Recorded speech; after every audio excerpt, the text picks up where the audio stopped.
Pai, do Filho e do Espírito Santo. Amém. Vinde, Espírito Santo. Enche os corações dos vossos fiéis e acendei neles o fogo do vosso amor. Enviai, Senhor, o vosso Espírito, que nos será criado. E renovareis a face da terra. Ó Maria concebida sem pecado, Rogai por nós que recorremos a vós. em nome do Pai, do Filho e do Espírito Santo. Então vamos para mais um encontro de Jesus. O encontro com Jairo e a hemorroísa. Um Deus próximo nas situações extremas. Eu volto a insistir o quanto Jesus encontra a gente, encontra as pessoas em situações de conflito, de tristeza, de angústia, de pobreza, seja material e espiritual. Encontra o Zaqueu com tanto dinheiro, mas sem paz. Encontra o Levi, não deu tempo a gente meditar hoje pela manhã sobre isso, mas veja, Levi era um ladrão, Levi era um publicano, um homem rico, mas uma espécie quase de agiota, um homem que cobrava taxa para os romanos, um judeu vendido, certamente um judeu materialista, capaz de trair seu próprio povo. Jesus não tem dúvida, passa por aquele homem, olha aquele homem sentado na estrada da vida e diz: segue-me.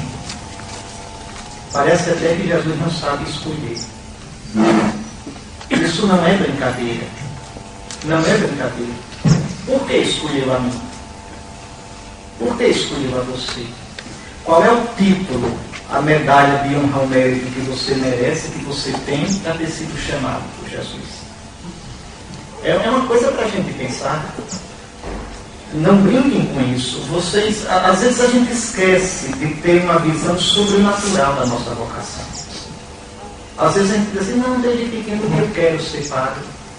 Ou então, a partir de um determinado momento da vida eu comecei a querer ser padre. E nem suspeita que por trás dessa frase tão inocente, eu quero, eu quis, tem uma outra coisa muito mais profunda, anterior. Não fostes vós que me escolhestes, eu vos atraí. Ninguém pode vir a mim se o Pai que me enviou não atrai.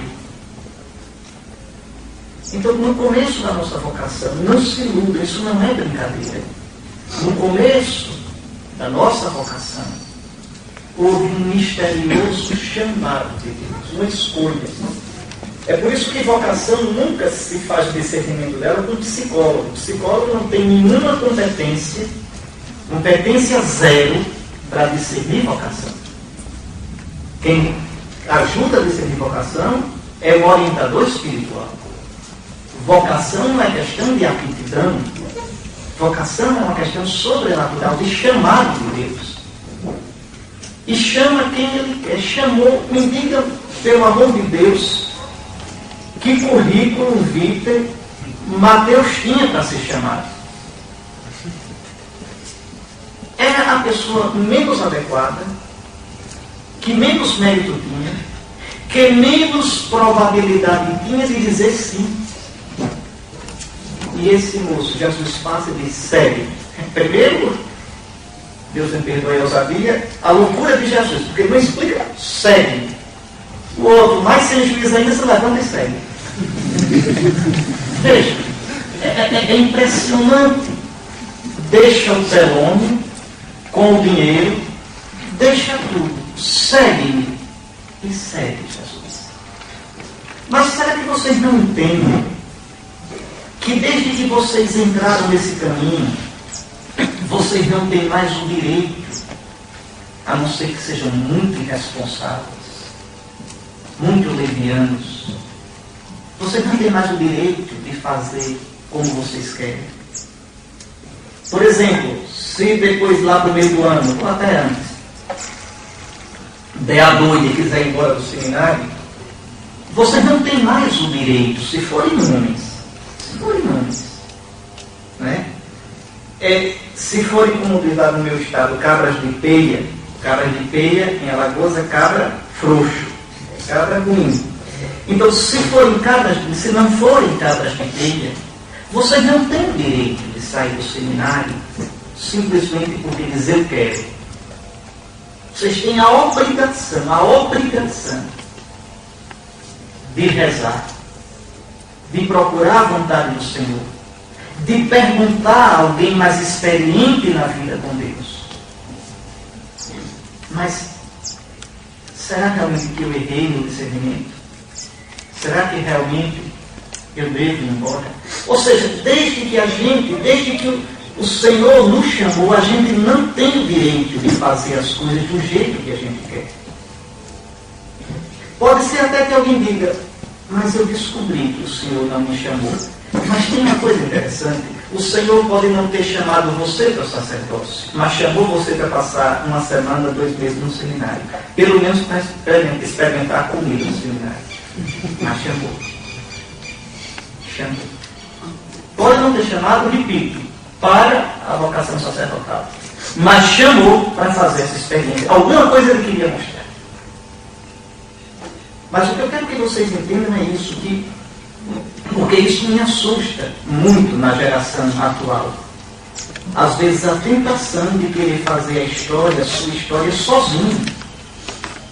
Como se vocação fosse uma questão minha, de escolha minha, de decisão minha.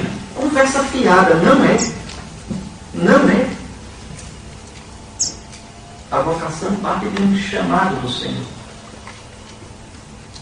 Então, e Jesus encontra, veja, as pessoas na situação, voltando ao que eu comecei, pessoas em situações difíceis, em situações limite, em situações impróprias. Como é bonito isso, o Senhor entra na nossa vida. Entra. Nosso Senhor, Deus não tem medo da vida dos homens. Deus não tem medo da confusão do mundo. Deus não se assusta. Vocês às vezes podem olhar para o mundo e dizer, meu Deus, esse mundo está sem rumo. Esse mundo está terrível. Está não. Este mundo está nas mãos de Deus. Esse mundo está salvo. A gente pode ver os problemas todinhos do mundo, os desafios. Mas saiba, o cristão vive de esperança. Esperança não é pensamento positivo. Esperança não é otimismo. Esperança é a certeza da fidelidade de Deus. Da fidelidade de Deus ao seu desígnio salvador. Da fidelidade de Deus ao seu amor que não nos deixa à toa. Este mundo, senhores, está salvo. Este mundo é amado por Deus. Deus amou tanto o mundo que enviou o seu Filho. E é neste mundo que nós somos chamados a ser testemunhas desse interesse, dessa proximidade de Jesus em relação à humanidade. Então, vamos lá. De novo, Jesus atravessando de barco para o outro lado, uma numerosa multidão secou. E ele se deteve à beira-mar. Está chegando em Cafarnaum, novamente. Jesus, a base da pregação dele era ali às margens do mar da Galileia. Ia a Jerusalém somente nas férias, mas ele pregava na Galileia. Aproximou-se um dos chefes da sinagoga, cujo nome era Jairo. Lá vem um homem importante, um judeu importante, era o chefe da sinagoga. E vendo-o, caiu a seus pés. Imagina assim, né? Isso aí era a delícia da multidão, ver novidade. O que é que vai ter? Né? O que é que vai aparecer agora? O que é que Jairo quer com Jesus? Rogou insistentemente, dizendo, minha filhinha está morrendo. Vem e impõe sobre ela as mãos para que ela seja salva e viva. Jesus não diz nada. Ele o acompanhou e numerosa multidão o seguia, apertando de todos os lados. Claro, vai ter show. Todo mundo quer ver o que vai acontecer. Vai perder essa? Vocês tentem entrar no clima que o Evangelho quer mostrar, né? Multidão de curiosos. Ora, certa mulher que havia 12 anos tinha um fluxo de sangue e que muito sofrera nas mãos de vários médicos, tendo gasto tudo o que possuía sem nenhum resultado, mas cada vez piorando mais, tinha ouvido falar de Jesus. Aproximou-se dele por detrás, no meio da multidão, e tocou-lhe a roupa.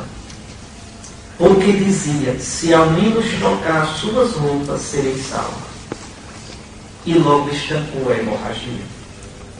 E ela sentiu no corpo que estava curada de sua enfermidade.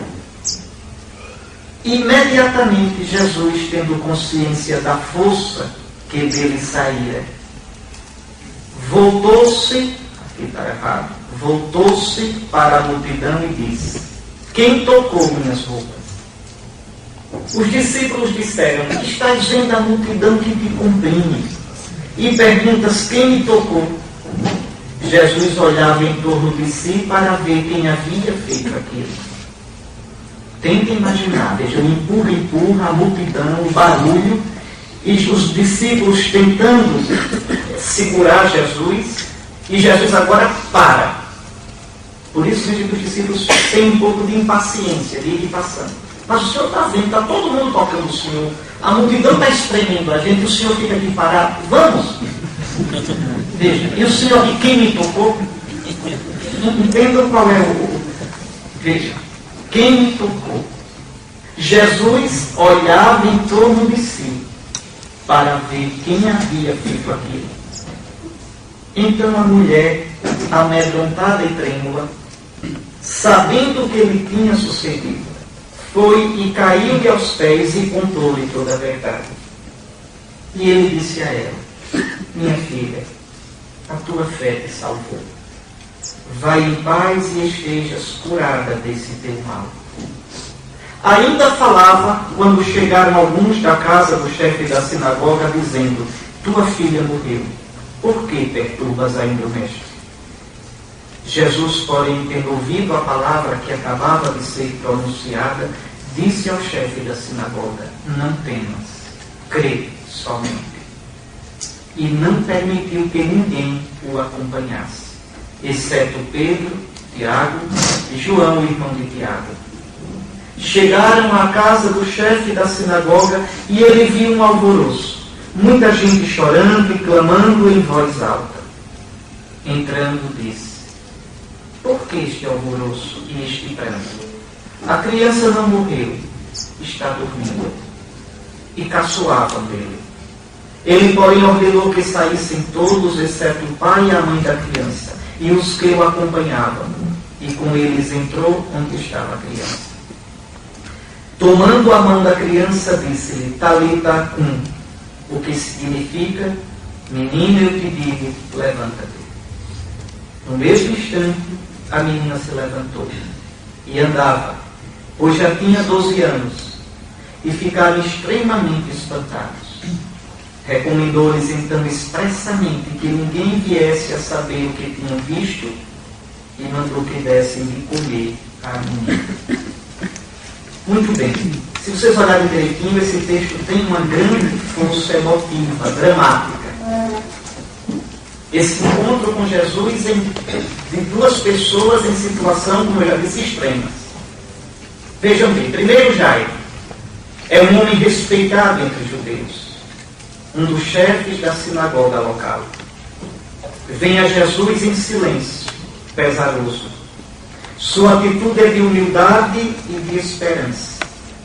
Prostra-se aos pés do Senhor para fazer-lhe um pedido. Novamente a atitude que nosso Senhor espera da gente. Olha. Não exige, não duvida. Prostra-se, suplica, espera. E Jesus, por sua vez, sem nada dizer, segue o chefe da sinagoga. Interessante, o Evangelho sempre fala que as pessoas seguem Jesus. Aqui Jesus segue o chefe da sinagoga, sem dizer nada. Dois homens que com poucas palavras, com um olhar, se entendem. Jesus concorda com esse homem. E por quê?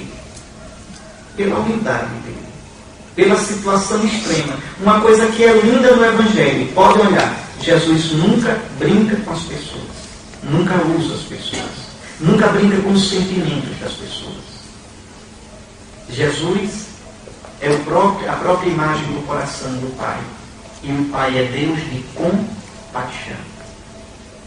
Ou seja, é o Deus que padece com, que entra no padecimento do outro, que sente com quem está sofrendo. É tão bonito quando a gente vê Jesus chorando diante de Marta e Maria que choram pelo irmão. Veja, um Deus que se compadece. Deus nunca nos olha de cima de modo frio. Não. Deus olha a gente de dentro, porque Ele está no nosso coração. Os seus sonhos, os seus pensamentos, os seus conflitos, Deus está ali naquele meio todo. Vendo, experimentando, compadecendo com você por dentro. Por isso o Santo Padre, dentro 16, diz tão claro: quem crê nunca está sozinho. Nem na vida, nem na morte. Nunca está sozinho. Tem sempre a certeza da presença do Senhor. Repito, Ele não me vê de cima para baixo. Ele não me vê de fora para dentro. Não. Ele é mais íntimo de mim, como dizia Santo Agostinho, do que eu mesmo. Então Deus de compaixão, de infinito respeito por mim. E lá vai Jesus, lá vai Jairo na frente, lá vai o povo para ver o espetáculo. Então, no meio do caminho, acontece algo inesperado. O encontro com essa mulher que tem uma hemorragia constante. Veja. Sofria há 12 anos, é a mesma idade da filha de Jairo. 12 anos, Jairo cuidando da filha com carinho. 12 anos essa mulher gastando tudo o que tinha com os médicos. Aqui tem uma coisa interessante. Vocês vejam, às vezes para ter na vida e falar mal do outro. A gente tem que ter mais ética profissional. Reparem que São Marcos diz que a mulher gastou tudo o que tinha com os médicos. Leiam essa passagem em São Lucas. Como ele é médico, não diz isso. Lucas não diz que a mulher gastou tudo com os médicos. Veja que é consciência de classe. Está vendo? Tem mais essa consciência às vezes do que a gente. Então, aprenda. Bom, vamos para frente. Então, o tempo que Jairo dedicou a sua filhinha, nutrindo o amor paterno, amor agora acometido pela dor do coração com a situação extrema da menina, é o mesmo tempo que a mulher tinha transcorrido na dor da vergonha por uma doença que trazia consigo um estigma. Aqui prestem bem atenção, essa questão do estigma, até sociologicamente falando. Estigma é uma coisa que me diminui diante de mim, uma coisa que me fere, uma coisa que me deixa em má situação diante dos outros, como que inferiorizado, como que discriminado, e da qual eu não posso me livrar. Eu posso trabalhar isso. Eu posso aprender como montar esse cavalo, como surfar essa onda, como dar a volta por cima, convivendo com ele. Convivendo. Isso é o estigma. Pode ser meu temperamento, naquilo que eu não posso mesmo mudar. Pode ser um defeito físico. Pode ser uma ferida moral. É um estigma. Um estigma. Aqui, Jesus encontra uma mulher com um estigma. O mal que ela tem era vergonhoso. Vergonhoso. A lei de Moisés é clara. Essa mulher é impura. Eu já expliquei a vocês a pureza habitual. Veja, ela perde sangue o tempo todo. Ela perde vida. Vou ler só um pedacinho dele, vocês leram todinho. Eu coloquei aqui o Levítico, capítulo 15.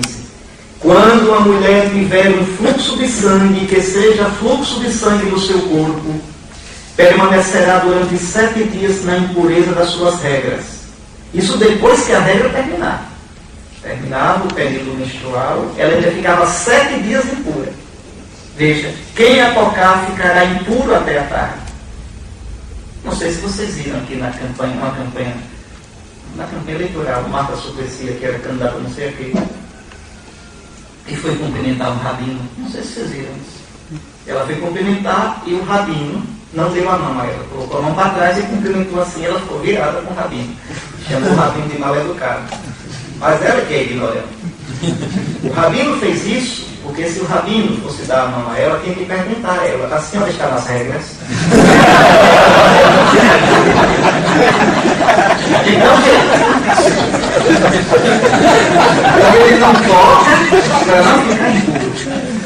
É a lei de Moisés. Certo? Então veja, toda a cama sobre a qual se deitar com o seu fluxo ficará impura. Todo móvel sobre o qual se assentar ficará impuro. E vai por aí afora. Veja, então essa mulher, veja só o final aqui. Quando estiver curada do seu fluxo, aqui no versículo 28, contará 7 dias depois de curada, e então estará pura. Advertireis os filhos de Israel a respeito de suas impurezas, para que não morram por causa delas, contaminando a minha habitação, que se encontra no meio deles. Ou seja, pela lei de Moisés, essa mulher não podia entrar na sinagoga, não podia entrar no templo. Quem ela tocasse ficava impuro. As coisas que ela tocasse ficavam impuras. Veja, essa mulher, cuidada, imagina o sofrimento moral dessa mulher. Lembre do leproso. Lembre dessa mulher. São situações desesperadoras. Veja, esta mulher sem nome levava secretamente o seu fardo. Era uma vergonha e um sofrimento que a fazia certamente se sentir abandonada pelo Senhor, inferior, indigna diante dos outros. O que é lindo é isso. Nosso Senhor encontra a gente na miséria da gente. E eu lhes digo, meus filhos, já disse uma vez nesse retiro, vou dizer novamente: se houver uma miséria humana que o Senhor não possa descer até ela e tocá-la, o Senhor não é o Salvador de todos e de tudo. O Senhor é o Salvador universal, não só porque é o Salvador de todos, mas porque é o Salvador de tudo. Aquela cruz não é brincadeira. Se ele desceu ao mais baixo, e aqui queria muito explicar porque é que Cristo desceu ao mais baixo, é para mais baixo do que todos, e ele subir levando todos. Basta que a gente se abra para ele. Basta que a gente não tenha medo de expor nossa ferida. Basta isso. Então veja essa mulher. Imaginem a dor dela, a humilhação, a sua situação de morte interior. Já havia esgotado todas as possibilidades e todas as esperanças de cura. São Marcos afirma que ela tinha gastado tudo com os médicos e só fazia piorar. Portanto, todas as possibilidades humanas tinham se esgotado. Ela, no entanto, vê em Jesus sua última chance, sua derradeira esperança, e com vergonha vai tocá-lo por detrás e no meio da multidão de modo secreto e anônimo. Veja, por que é que ela vai por trás tocar Jesus? Porque ela não vai chegar para dizer a Jesus. Uma história dessa mulher vai dizer? Veja, tentem entender a situação. Jesus está passando. A chance dela é aquela. Há uma multidão. Ela não pode dizer: Senhor, vem aqui que eu quero lhe contar um segredo. Não. Veja, ela tem que chegar a Jesus, o que é pior. Ela não pode tocar ninguém. E vai tocando em todo mundo, certamente. para chegar até Jesus. Veja, né? Como as freiras quando vão para a audiência com o Papa. Dá licença, Papa. As freiras andam tudo grave, todo mundo chega lá na frente. Assim mesmo, mulher. Deu licença. Mas, deixando as pessoas na rua. As pessoas não sabem que ela tem aquele problema. É o estigma. Ela leva só para ela. E ela pensa, se eu tocar nele, eu ficarei curado. Ela quer roubar um milagre de Jesus. Quer roubar. Ele não vai ficar sabendo. E eu saio curado. Não precisa ninguém saber. Coitadinha. Vamos lá. Então veja. Mas, né? E é interessante. É interessante porque ela, não sei se ela imaginou o risco que ela está correndo. Primeiro, essa mulher inflige a lei. Ela está tocando nas pessoas e vai tocar no homem santo, no homem de Deus, nesse Jesus. Que ousadia, eu vou tocar. Veja, essa mulher impura, tocar no homem de Deus. E se ele descobrir?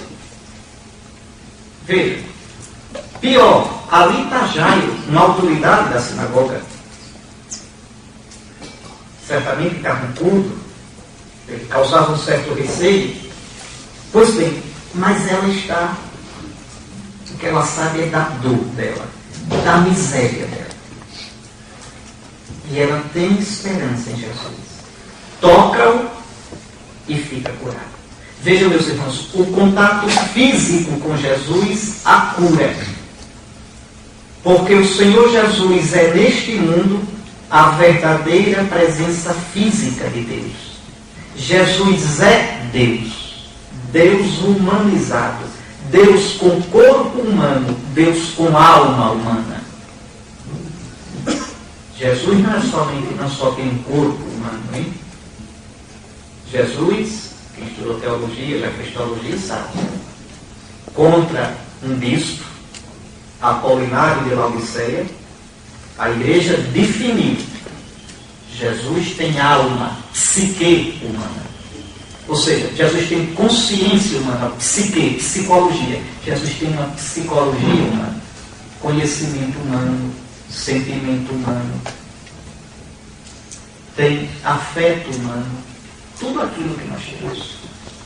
Só que em nós é desarrumado, em nele não tem a concupiscência própria do pecado. A natureza humana dele é íntegra, é santíssima, mas ele tem tudo que nós temos. Ele aprendeu, ele perguntou, ele aprendeu a obedecer, ele cresceu na intimidade com o Pai. Tinha mais intimidade no final da vida do que no começo. Eita, será que eu não estou dando heresia? Está lá no capítulo 2 de São Lucas. Ele crescia em graça, em estatura, em sabedoria e em graça. Não brincou de ser homem. Ou seja, toda a estrutura psicológica e física humana de Cristo desenvolveu-se. Deus, veja que coisa impressionante, Deus experimentou tudo que é humano. Deus humanizou-se. Tocar em Jesus é tocar Deus. O povo não diz, não sei se aqui no Sudeste, no Sul do Brasil tem, mas a festa de Corpus Christi, pelo menos nas minhas bandas, o povo chama de Corpo de Deus. Festa do Corpo de Deus. Olha que doidice. Corpo de Deus. E é verdade. Não é só Corpus Domini, é Corpus Dei. Sim. Corpo de Deus. Então, essa mulher, veja, em Jesus, Deus de verdade caminha entre os homens. Em Jesus, Deus toca nossas misérias, encontra-nos nas situações mais extremas, vexatórias e desesperadas. Deus em contato com nossas escuridões, com o aparente sem sentido da existência. Em Jesus, Deus vem dar sentido a tudo, vem tudo transfigurar com um sentido de amor e esperança. Assim, tocá-lo, entrar em contato com ele, é entrar em contato com a vida. Vida no sentido de Zoe, a vida plena, a vida do próprio Deus. É entrar em contato com a salvação que vem de Deus. Pensemos nesse sentido na Eucaristia. Aquela mulher toca a humanidade de Jesus em estado de kenosis, de humilhação. Nós, na Eucaristia, somos tocados por Jesus na sua humanidade gloriosa. É mais ainda. Aquela mulher toca Jesus. Qual é a força que sai de Jesus? Jesus sentiu uma força que sai daqui. Será que é a energia da mãe de Nádia, esses esotéricos? Essa força que sai dele é o Espírito Santo. Lembre do que o quarto evangelho diz. Eu vi o Espírito descer e permanecer nele. Entenda, a força que a humanidade de Cristo tem para nos salvar não é simplesmente porque é a humanidade do Filho de Deus. Se vocês olharem os teólogos nossos mais clássicos, eles vão dizer isso. Por que é que a humanidade de Cristo é salvífica? Porque é a humanidade do Filho de Deus. A pessoa, o eu daquela humanidade, é a segunda pessoa da Trindade. Esta resposta não é errada, mas é totalmente insuficiente. A humanidade de Cristo é salvífica, porque é a humanidade do Filho de Deus, plena, cheia de Espírito Santo. A humanidade de Cristo foi criada, a humanidade, na potência do Espírito, no seio da Virgem. E foi ungida no batismo de João para o exercício público do ministério.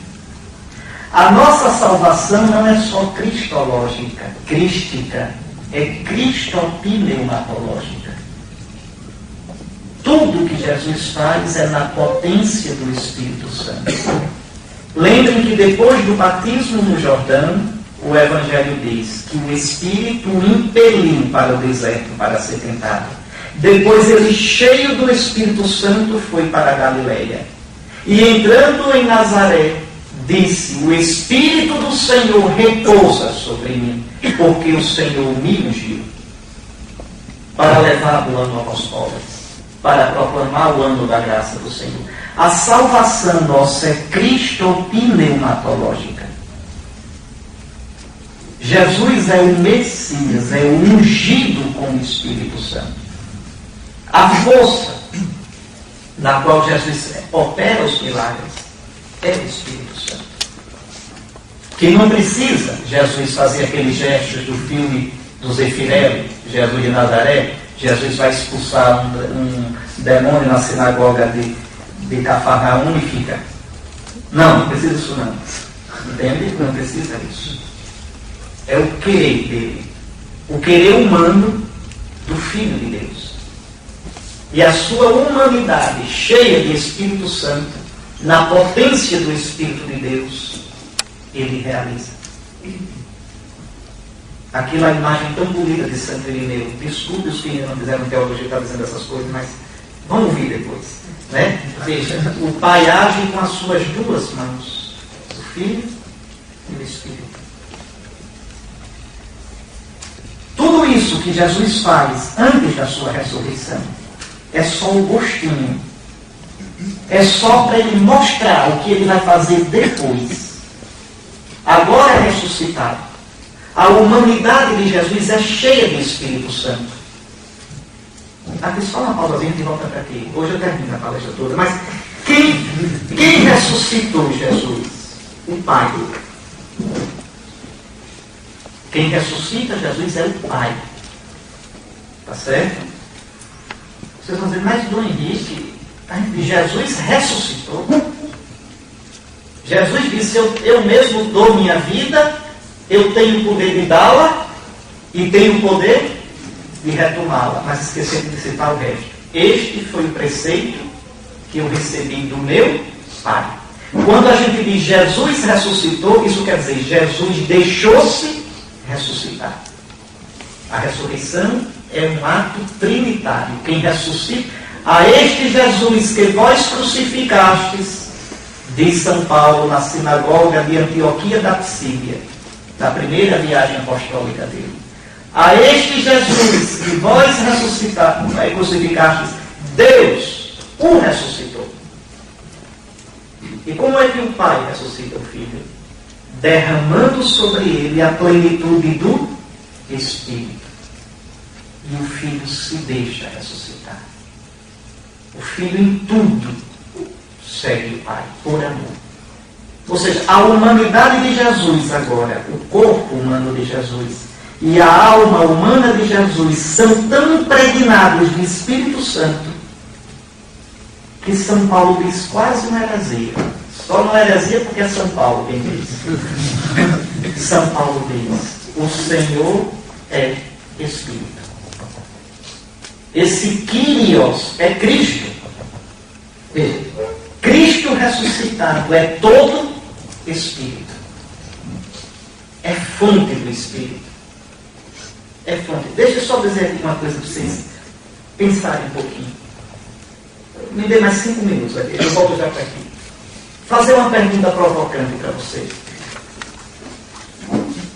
Deus, o Pai, poderia realizar um ato maior do que ressuscitar Jesus?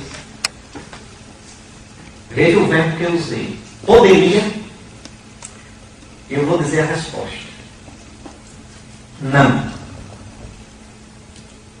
O Pai não poderia realizar um ato maior do que ressuscitar nosso Senhor Jesus Cristo. E por quê? O que é que significa isso? Existe um texto na carta de São Paulo aos Colossenses que é a chave para a gente compreender sem compreender, mas tem que pelo menos brechar esse mistério. E é lindo.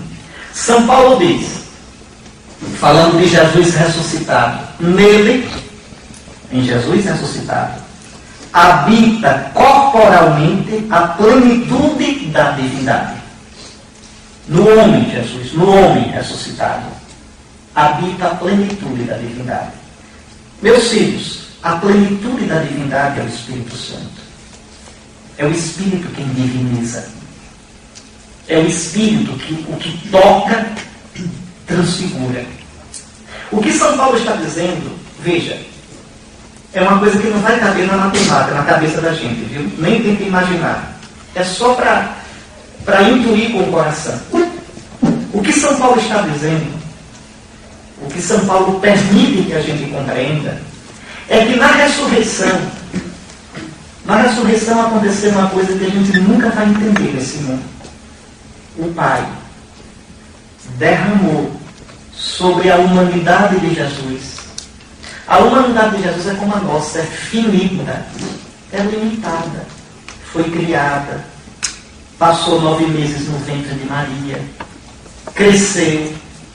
Vejam, a humanidade, o corpo humano de Jesus, a alma humana de Jesus são limitados como nós. Prestem bem atenção. O Pai, ao ressuscitar Jesus, o Pai derramou sobre o Filho Jesus morto todo a plenitude, todo o Espírito Santo. O Espírito que é Deus, que é infinito, agora está todinho na humanidade de Jesus. Como é que o infinito cabe no finito? Pois bem, é como se o Espírito Santo, é como se explodisse a humanidade de Jesus. A humanidade de Jesus, que é naturalmente finita, ela é agora o templo do Espírito. Aí vocês vão entender agora algumas coisas interessantes.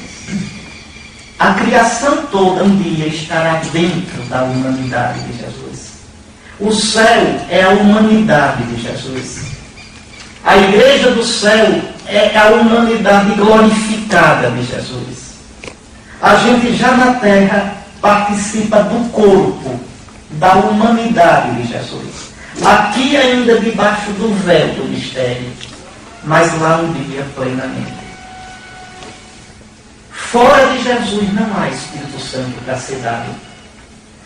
Tanto que depois da ressurreição, o Espírito de Deus agora só pode ser Espírito de Jesus. Todo Espírito Santo que sustenta o universo, no qual tudo existe, é o Espírito de Jesus, morto e ressuscitado. A humanidade bendita de Jesus é nosso céu, é nossa morada, é nosso regaço, é o paraíso. Vejam, a gente não pode mais imaginar Jesus ressuscitado. É grande demais. É grande. Por isso São Paulo diz, né, que um dia ele vai submeter a si todas as coisas. Tudo, pega a carta de São Paulo aos Efésios, aos Colossenses. Veja, o universo todo um dia estará no corpo de Cristo. E Cristo apresentará ao Pai. Para que Deus o Pai seja tudo em todos. Deus o Pai ser tudo em todos é o reino consumado. Por que eu estou dizendo isso? Se esta hemorroíce, tocando no corpo de Jesus, no estado de humilhação, como ele viveu entre nós, obtém a cura, imagine a gente comungando com o corpo glorioso do Senhor. Sim, porque aquele corpo que está no altar é exatamente o Cristo como está no céu. Imolado e glorioso, só que debaixo do véu do sacramento. Para isso, veja, o que Nosso Senhor, os milagres que Ele fez em vida, nesta vida, eram apenas um sinal do que Ele ia nos dar. E o que é que Ele nos dá? Ele nos dá a sua humanidade glorificada como nossa salvação. Nos sacramentos, eu entro em contato com a humanidade gloriosa do Senhor. Nos sacramentos, Jesus me dá a sua vida divina, o seu Espírito Santo. É por isso que a liturgia e os sacramentos são o centro da vida da igreja. São o ápice da vida cristã. Não são a festinha nossa, o piquenique nosso, mas são a ação salvífica do próprio Cristo. Aqueles gestos que o Senhor realizou nos dias da sua vida na carne, da sua vida neste mundo, eram apenas pré-gustação, um aperitivo da ação salvífica que Ele realiza até o fim dos tempos na igreja, pelos sacramentos. Vocês não acreditam em Nosso Senhor? Ele diz, é do vosso interesse que eu parta. Se eu não partir, o Espírito não virá a vós. É verdade. É do vosso interesse que eu, na minha humanidade humilhada, me esvazie até a cruz. Eu me esvaziando na cruz, o Pai vai me encher do seu Espírito Santo, vai me glorificar. E agora, com a minha humanidade gloriosa, eu posso dar a minha vida a vocês. Essa minha vida é o meu Espírito. A vida, a graça, tudo isso é o Espírito Santo de Jesus em nós. Se Jesus não tivesse morrido e estivesse aqui conosco, como eu estou aqui com vocês, não seria de grande interesse para nós. Ótimo, ele estaria aqui, a gente estaria ouvindo. Mas Jesus é Jesus e a gente é a gente. Como eu sou eu, vocês são vocês. Mas agora, ressuscitado, Jesus está pleno do Espírito. Agora o Espírito é Espírito de Jesus. Agora Jesus pode me dar pelos sacramentos o seu Espírito. Agora Jesus não está entre nós. Está em nós. Dentro de nós.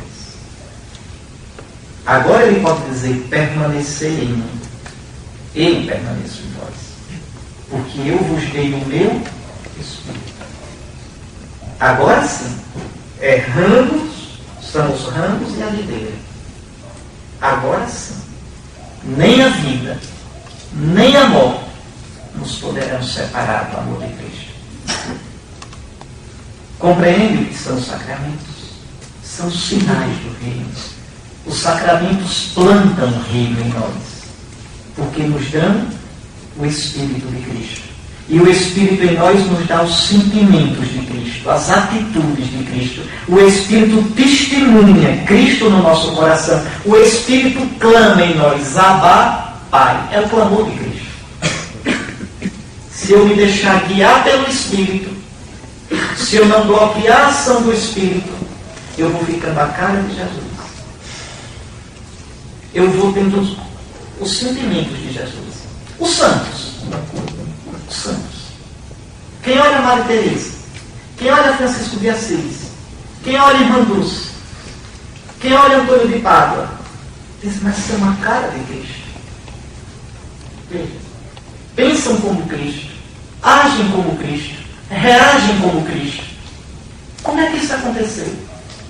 Como é que já não são eles, mas Cristo vivendo neles? Porque no sacramento receberam o Espírito e não bloquearam a ação do Espírito. E o Espírito os foi transfigurando, dando-lhes os sentimentos, as atitudes de nosso Senhor Jesus Cristo. E esse trabalho só termina no juízo final. Assim que morre, o Espírito transfigura a nossa alma na glória de Cristo. E no fim dos tempos, transfigurará nosso corpo no corpo do Cristo glorioso. Aí pronto. Está terminado o trabalho. Eu estarei totalmente cristificado. E quanto mais parecer com Ele, mais serei eu mesmo. Quanto mais for como Ele, mais serei pleno. Mais serei eu mesmo. E Deus será tudo em mim. O reino consumar-se-á. Mas voltemos aqui. Então veja, repito, se a humanidade santíssima de Cristo, no seu estado de quínosis, cura esta mulher, imagine tanto de cura que a Eucaristia nos pode dar. Não estou falando primeiramente em cura física, não. Pode dar também cura física. Só que as curas físicas, os ditos milagres, eles nunca, no cristianismo, são um fim em si mesmo. Os milagres no cristianismo são exceções, para mostrar a presença potente do reino de Deus.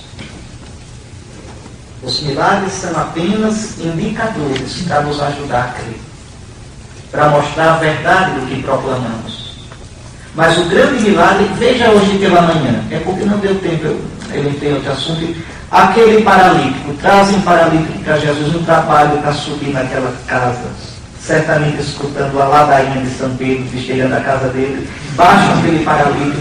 Jesus olha e nem se lembra de curar o coitado. Filho, os teus pecados estão perdoados. Pronto, pode ir embora. E Jesus vai na raiz. A grande cura que Nosso Senhor nos quer dar é esta. Curar o sentido da vida na gente. Curar nossas feridas. Curar a nossa alienação de viver uma vida que nos destrói, que nos separa do Senhor. Essa é a cura. Por que foi que Jesus curou aquele paralítico fisicamente? Porque, para a sorte do paralítico, tinha os fariseus chatos e os escribas chatos que começaram a murmurar contra Jesus. Esse homem está blasfemando. Aí Jesus disse, vocês querem ver que eu não estou blasfemando? Levanta-te, toma o teu leite e vai para casa. Anda. Feliz do homem. Né? Mas Jesus, pode olhar no Evangelho hoje pela manhã. Jesus vai curar o homem naquilo, no aleijão fundamental. Pode olhar, meus irmãos, a gente pode ter qualquer tragédia na vida. Se a gente tiver um sentido para ler aquela tragédia, a gente enfrenta, e mesmo naquela situação, a gente encontra a paz e até a felicidade. A cura que Nosso Senhor nos quer dar é isso.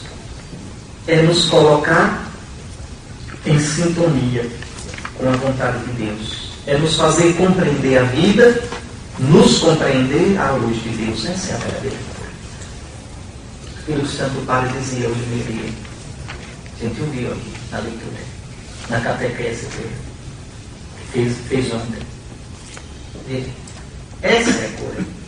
Então, não brinquem com a Eucaristia. Não brinquem com os sacramentos.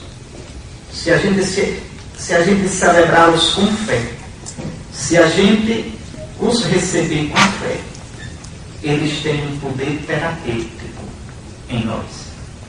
Nos cristifica, nos renova. Coloquei aqui, tenho consciência da presença de Jesus na minha vida, creio, valorizo realmente a presença do Senhor na Eucaristia, tenho reservado tempo para uma piedosa visita ao Santíssimo Sacramento. Vocês, quando forem padres, vocês serão padres diocesanos. É difícil, porque o padre diocesano ele tem que saber organizar o horário dele. Vocês não vão ter um superior no calo de vocês, no calcanhar de vocês. Vocês são padres, serão padres diocesanos. O bispo não vai ficar. Que hora está se acordando? Que hora está dormindo? Onde é que estava hoje à tarde? Não, o bispo não vai fazer isso. Isso é na vida religiosa. Pelo menos na vida religiosa séria. Padre diocesano é padre secular. Vive no mundo. Então ele tem que organizar a vida dele. A hora de acordar, que horas eu vou dormir para não passar disso. Se eu me acordo às 10 da manhã, eu vou rezar o quê? Começar com o ofício do meu dia? Veja, já começo disposto. Então tem o meu programa. E no meu programa, nunca deixar de ter 10 minutos que seja uma visita ao Santíssimo Sacramento. É uma das coisas mais bonitas da vida de um padre. Às vezes eu mesmo me pego, às vezes eu fico sorrindo com isso. O bispo tem a capela particular em casa. Às vezes eu adorando o Santíssimo e digo, mas Deus, que doidice isso. Eu consagro este pano. Falando humanamente. E depois eu adoro o que eu fiz. Não, é que não fui eu quem fez. É que não fui eu quem fez. É a ação do Senhor. É maior do que eu. Não depende de mim. Não está na minha mão para eu fazer como eu quero. Eu consagro. E depois não tenho nenhum poder sobre aquilo. É de Deus. É da igreja. Eu não posso fazer como eu quero. Não. Então, como é bonito isso, você adorar as espécies sagradas que você consagrou. Veja. Que você, sem poder nenhum, produziu. Sem mim, nada podeis fazer. Nada. Antes de padre, seminarista, brincando, pode pegar a hóstia, isto é o meu corpo, isto é o meu sangue. Continua pão e vinho. O que foi que aconteceu aqui depois? Vocês vão ver, quem tiver a graça de ordenar, a primeira missa. Primeira missa que você celebra com o bispo, mas a primeira missa sozinho. Aí você se sente o máximo. Diz, agora sou eu quem vai consagrar, agora não tem outro padre, sou eu.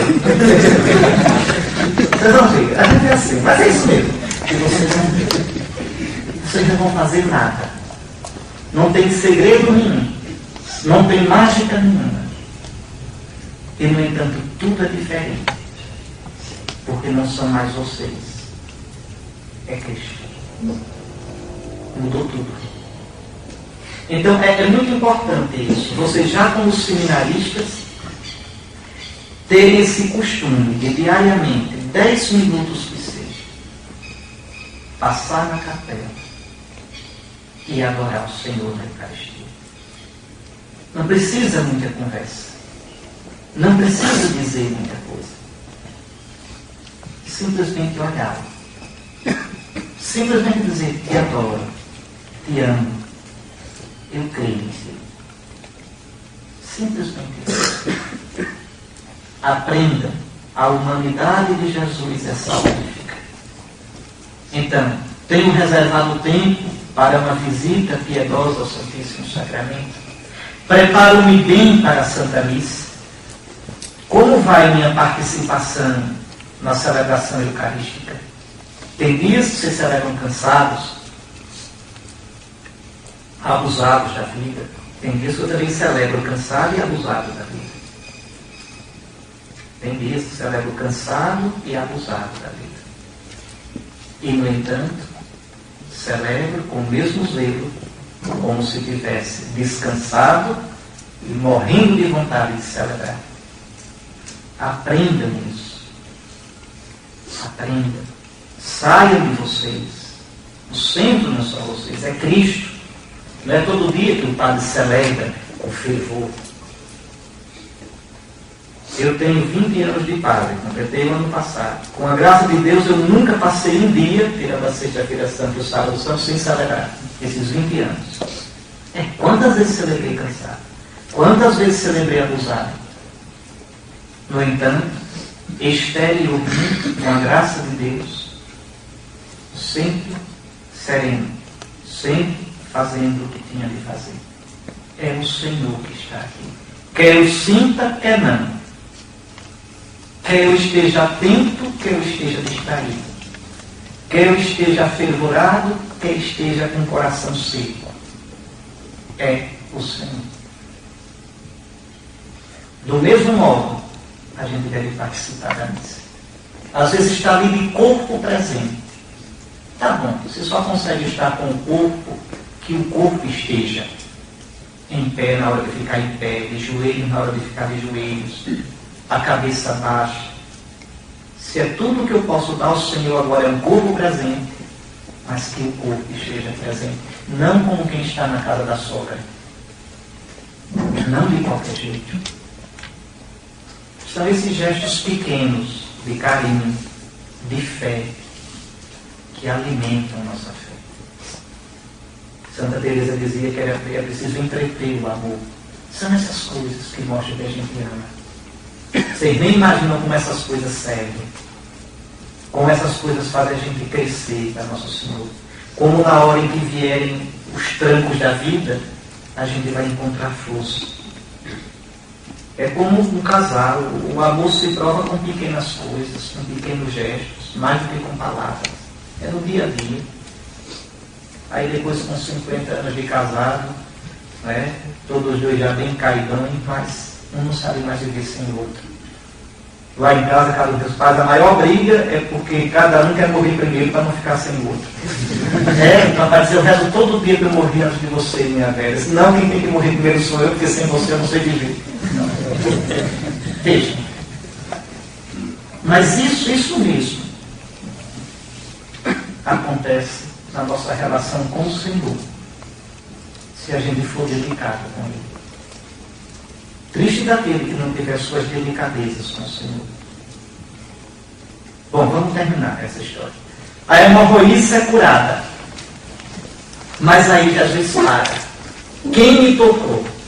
Uma multidão toca ao Senhor, comprime, mas ele sente o toque daquela mulher. O toque de uma pobre. Não era pobre de dinheiro. Tinha dinheiro para gastar com os médicos. Mas pobre pela sua situação. Não adianta. Ninguém toca Jesus. Ninguém grita por ele da miséria que ele não escuta. Alguém me tocou de um modo diferente. Alguém me tocou do fundo da sua miséria. Alguém me tocou do fundo do seu desespero. Quem me tocou? Porque Jesus ali para, empaca e fica procurando. Por isso que o coitado da mulher diz, ele vai me descobrir. E aí se revela. Porque ela viu que ele percebeu. Veja, ele percebeu que foi tocado de um modo diferente. Ele está insistindo, quem me tocou? Então a mulher tem que... Mas por que Jesus faz isso? É que Jesus não veio fazer mágica. Jesus não veio ao mundo para fazer curas. As curas fazem parte do anúncio do reino. Ele veio para anunciar o reino e instaurá-lo com a sua Páscoa, não para fazer cura. A cura é instrumento A cura, o milagre, é uma pregação em gesto, é uma profecia em gesto. Então, é um desvirtuamento, um determinado cristianismo hoje, da cura pela cura. Show de cura. Isso não é cristianismo, isso não é evangelho. Isso é uma deturpação do sentido do evangelho. É pegar, confundir, trocar o fim pelos meios. Pois bem, escutem só. Jesus vem para encontrar pessoas. Jesus deseja olhar aquela mulher nos olhos. Jesus deseja dizer-lhe que o Senhor nunca a havia abandonado, que o Senhor conhecia a sua dor. E, gente, aquela mulher há 12 anos estava vivendo uma vida que era um inferno, se sentindo esquecida de Deus, sozinha. Vocês acham que Jesus ia deixá-la ir embora sem olhar para ela? Sem dizer, minha filha, Deus nunca te abandonou. Na tua dor, na tua solidão, na tua tristeza. Deus, o Deus de Israel, que viu o clamor de Israel do Egito, teu Deus te via. Teu Deus estava contigo. Nosso Senhor não faz milagre no atacado. Não, nosso Senhor não faz show da fé. Show de milagres. O diabo queria que ele fizesse. O diabo. Jesus não se presta para isso. Veja, o que nosso Senhor quer, mais do que a cura física, é conceder, é dar o amor a essa mulher. O que nosso Senhor quer, veja, mais do que dizer eu te curo, é dizer eu te conheço, eu estou contigo, eu te amo mesmo na dor. Em Jesus aparece claro o que diz o Salmo: do meu exílio registrastes cada passo, em vosso odre recolhestes cada lágrima, e anotastes tudo isso em vosso livro. Agora que vi os olhos de Jesus, agora que o escutou dizer, minha filha, ela pode realmente ser curada interiormente de sua ferida de 12 anos. Agora ela pode ir em paz. A paz verdadeira somente pode ser dada por Jesus. Não é uma mágica, não se encontra num roubo, numa cura impessoal. Ora, ser curado de modo impessoal é só resolver um problema. Não é encontrar o sentido da vida. O sentido da vida eu encontro no amor. Quando meus olhos tocam com os olhos de Deus, que me ama, que me acolhe, que me diz que tu és precioso para mim. Isso sim me cura. Isso sim me dá gosto de viver. A verdadeira cura nasce do encontro amoroso, físico com o Senhor. Nasce quando escutamos dizer, meu filho, minha filha, vai em paz, fica curado. Mas para isso é necessário uma coragem de sair de si, de ir até Ele, de por Ele, se deixar olhar e se deixar tocar. Bom, mal a mulher fica curada e Jairo viu que alguma coisa aconteceu. Agora, olha aqui o detalhe. Veja, a mulher se apresenta. Jesus não diz, ô minha gente, olha aqui essa mulher. Ela estava com um fluxo de sangue e eu a curei. Veja, diga aí o seu milagre, mulher, se aposse da graça. Jesus nunca usa as pessoas para fazer show. Jesus não manipula as pessoas. Nunca. Nunca. Veja, aqui está aquela multidão, Jesus nem dá bola para a multidão. Aqui só está Jesus e a mulher. Minha filha, vai e fica curada deste teu mal. E quem quiser que fosse besta perguntar qual é o mal, ele diria, não é da sua conta. Veja, o respeito. Mas aprendam com Jesus. Aprendam com o Padre Jesus como se paga. Quanta delicadeza, quanto respeito pelos outros, quanto senso de conveniência, quanta atenção, quanta sensibilidade humana. Quanta sensibilidade humana. Lá vai a mulher feliz da vida. Todo mundo viu que houve alguma coisa. Mas era entre Jesus e a mulher. E acabou-se. Bom, Jairo viu. Mal termina aquilo, chega os da casa de Jairo. Pode deixar o mestre ir embora, sua filha morreu. Sabe o que Jesus diz a Jairo? Não temas, somente crê. Tá certo, Jairo viu que alguma coisa ali houve. Agora, a filha morreu, aí não tem mais jeito. Não temas, crê somente. É interessante, né? Vocês vejam, Nosso Senhor dá uma ajuda à fé de Jairo curando aquela mulher. Mas Jairo tem que acreditar e dar o salto da fé. Deus sempre vai colocar vocês para caminharem mais adiante. Deus nunca canoniza o presente de vocês. Deus nunca vai dizer a vocês: muito bem, você está uma beleza, merece uma medalha, continue assim, nota 10, conversa. Deus vai sempre dizer: é mais adiante, eu te espero mais na frente, caminha mais um pouquinho ainda. É como a gente quando está ensinando criança a andar: venha, venha, venha, indo para trás, o menino, venha, venha. Deus sempre impele você, sempre, a caminhar mais, a se abandonar mais, a se entregar mais. Nunca canoniza o seu presente. Espera você no futuro. Ele é o Deus da promessa. E se você disser: não, já dei tudo o que tinha para dar, basta, você perde Deus. Porque Ele diz: eu vou, te espero mais na frente. Veja, desistir de caminhar é perder o que já se conquistou. É perder. Então aqui Jairo viu que Jesus curou aquela mulher. Mas agora, veja, o salto é maior. Minha filha morreu.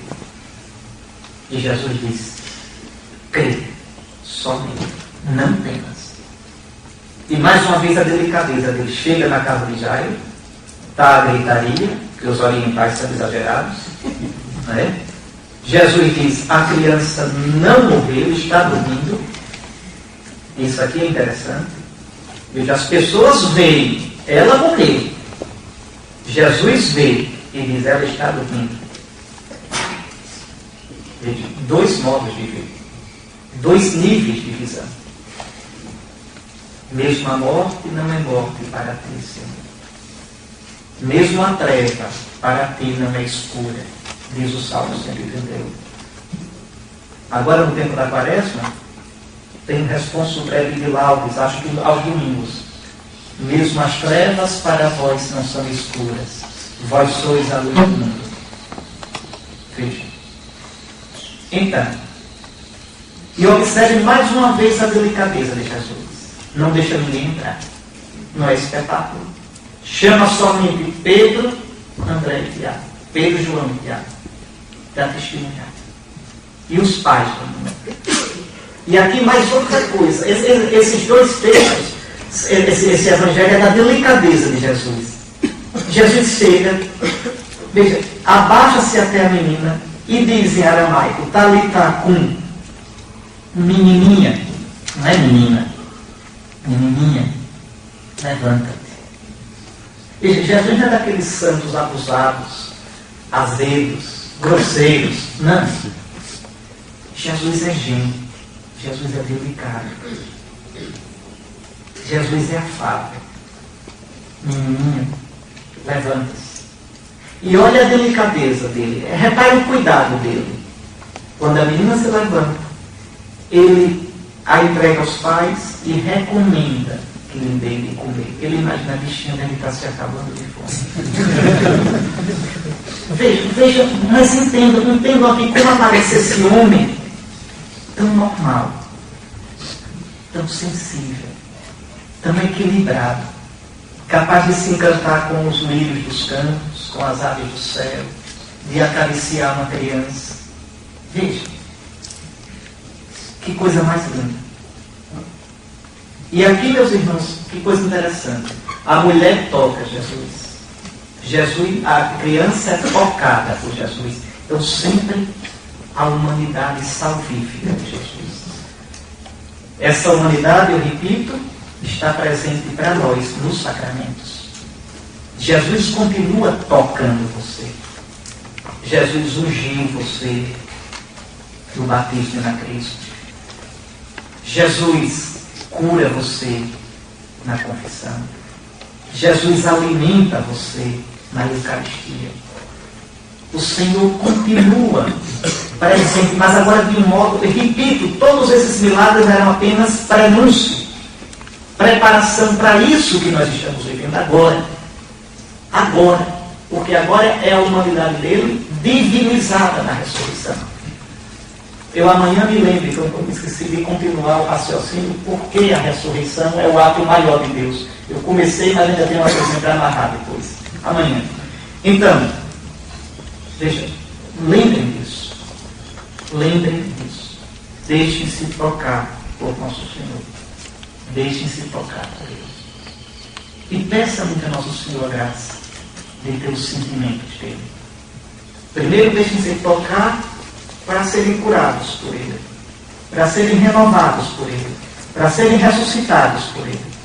Mas peça muita graça de ter os sentimentos dele, para depois, quando forem padres, serem presença dele no meio do mundo. Que o pessoal nunca dizer, mas que padre grosseiro é esse? Que padre cavalo?